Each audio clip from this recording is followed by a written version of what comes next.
Bienvenue sur Africa 24 dans cette nouvelle édition du QG Week-end. Voici les titres de l'actualité. Une pétition contre le ministre de l'Enseignement supérieur au Sénégal. À peine nommé à ce poste, Cheikh Oumar Anne doit faire face à la contestation. L'ex-directeur du Centre des œuvres universitaires de Dakar est décrié par les syndicalistes et par certains étudiants. Dans l'actualité également, sommet extraordinaire des chefs d'État et de gouvernement de la communauté des États sahélo-sahariens. Une rencontre destinée à trouver des solutions face à la situation sécuritaire et les crises politiques dans la zone. Vers une coopération régionale solide afin de lutter contre le trafic de diamants. La question a été abordée à l'occasion d'une réunion entre les pays de l'Afrique centrale producteurs de diamants. Mais tout d'abord, en Tunisie, c'est la crise au sein du parti au pouvoir Nida Tounes, fondé par le président Béji Caïd Essebsi, vient d'élire 2 chefs de file lors de 2 congrès distincts. Le premier congrès a élu le parlementaire Sofiane Toubel à la tête du comité central de Nida Tounes, tandis qu'un second congrès a nommé le fils du chef de l'État, Hafed Caïd Essebsi. À seulement 6 mois des élections législatives et présidentielles, aucun candidat n'est donc officiellement déclaré pour représenter le parti, alors que le chef de l'État a annoncé ne pas vouloir briguer un autre mandat. Sa nomination ne fait pas l'unanimité au Sénégal. Cheikh Oumar Anne, directeur du Centre des œuvres universitaires de Dakar, vient d'être nommé ministre de l'Enseignement supérieur. Une nomination qui ne passe pas du côté des syndicats et de nombreux étudiants. Ces derniers évoquent notamment les accusations de mauvaise gestion dont il a fait l'objet à son poste précédent. Des précisions avec Eladji Ndiaye.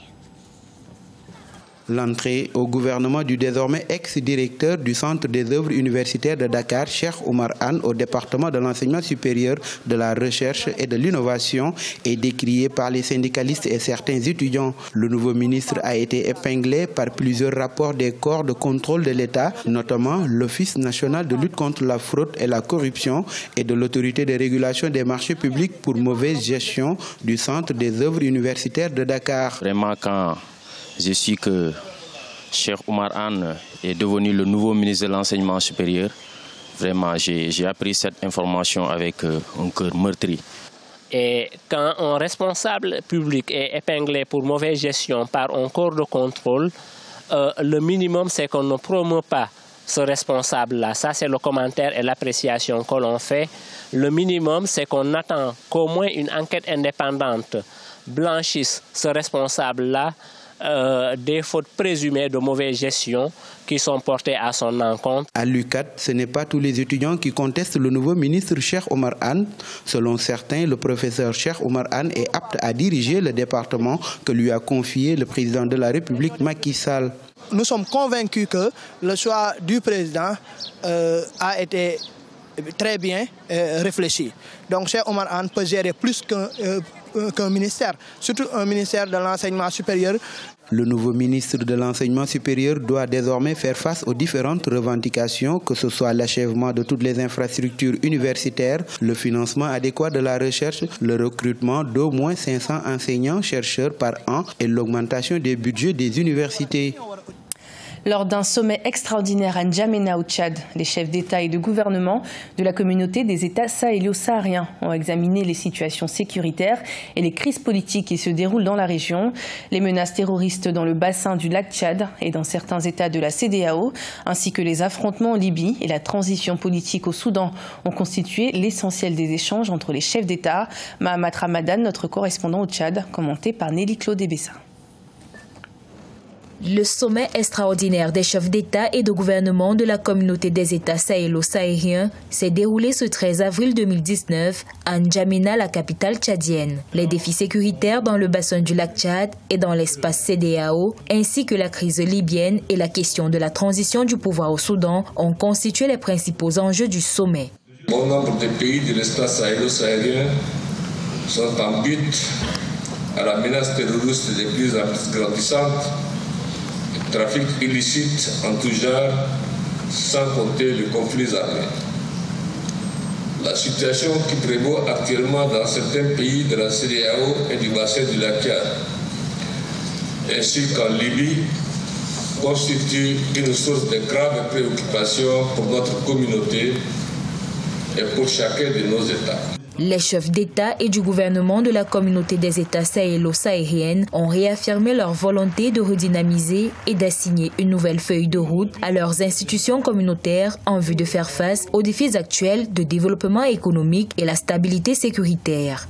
Il est primordial de créer les conditions d'un nouveau départ sur la base d'un plan d'action actualisé et cohérent, favorisant un espace plus intégré, plus soudé, vivant en paix et en sécurité. Par ailleurs, les dirigeants des États sahélo-sahariens ont appelé les autorités soudanaises à respecter la charte de l'Union africaine relative à la transition politique et pacifique du pouvoir. Les pays de l'Afrique centrale producteurs de diamants veulent lutter contre le trafic et la fraude dans la région. Ainsi, ils se sont réunis du 10 au 11 avril 2019 à Kinshasa afin de mettre en place un processus de coopération régionale pour atteindre cet objectif. Des explications avec Jacques Amboka. Lutter contre les trafics de diamants frauduleux et décents, jeter des bases pour une solide organisation du secteur artisanal. Un état des lieux du processus de Kimberley dans les pays de l'Afrique centrale a constitué le leitmotiv de la rencontre de 2 jours du 10 au 11 avril entre les experts de la République du Congo, de l'Angola, de la République centrafricaine, du Cameroun et de la République démocratique du Congo, hôte de ces assises. Nous disons que, outre que les diamants, les artisanaux, qu'est-ce qu'ils vont devenir si le diamant n'existe plus? Il faut que l'exploitation actuelle soit pour nous l'outil d'investissement pour transformer la vie de nos peuples respectifs.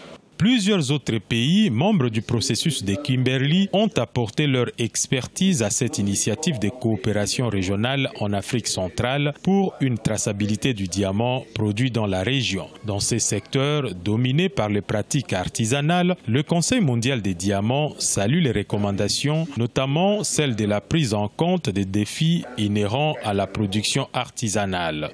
Donc le Conseil mondial du diamant est ravi. Tout d'abord, de voir que l'industrie du diamant, la chaîne de l'industrie du diamant est prise en compte, c'est-à-dire que l'aspect artisanal de la production du diamant est pris en compte. Outre l'attention accordée à l'exploitation artisanale du diamant, l'atelier du processus de Kimberley sur la coopération régionale en Afrique centrale a par ailleurs insisté sur l'identification des réseaux mafieux, l'objectif étant de mettre en place un système de détection des acheteurs et négociants suspects. L'entreprise belge Semlex remporte le contrat public des cartes nationales d'identité et du registre national des personnes physiques en Côte d'Ivoire. D'une durée de 12 ans, la mission vise à créer une base de données centralisant l'ensemble des informations d'état civil afin d'attribuer aux citoyens et aux résidents un numéro d'identification nationale. À terme, Semlex devra fournir 32 millions de cartes d'identité, dont 12 millions les 2 premières années. À noter que l'entreprise belge spécialisée dans les documents biométriques et les systèmes de sécurité a remporté ce marché au terme d'un appel d'offres lancé en août 2018. Au Tchad, les autorités veulent doter les zones rurales des centres multimédia communautaires de nouvelles technologies de l'information et de la communication. Le but est de permettre aux jeunes d'accéder aux opportunités qu'offre l'éthique, notamment des formations de qualité à distance et la création de contenus adaptés aux réalités économiques du pays. Mahamat Ramadan, notre correspondant au Tchad, commenté par Marie-Colette Babasagana.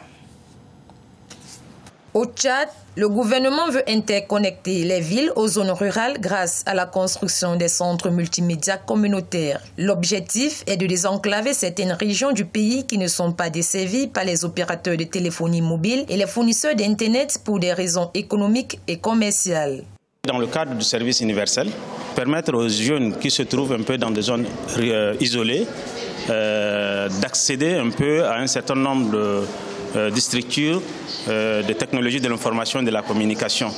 Donc à cela s'ajoute la formation et aussi l'encadrement de ces jeunes-là.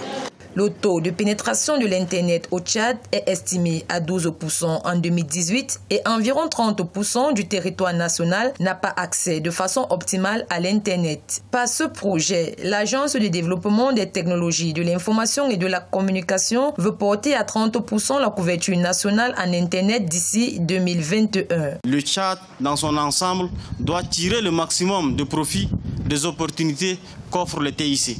Notre approche de développement pour la croissance accélérée et la réduction de la pauvreté passe à travers une promotion de l'innovation, de la production des biens et des services, la création de contenus, bref, l'utilisation optimale des TIC dans tous les secteurs prioritaires. D'après les autorités, ces centres multimédia communautaires permettront aussi à l'École nationale des technologies de l'information et de la communication de mettre en œuvre son programme de formation à distance au profit des jeunes entrepreneurs et des diplômés sans emploi. Fin de ce journal, merci de votre fidélité. Retrouvez dans un instant une nouvelle édition de l'information sur Africa 24.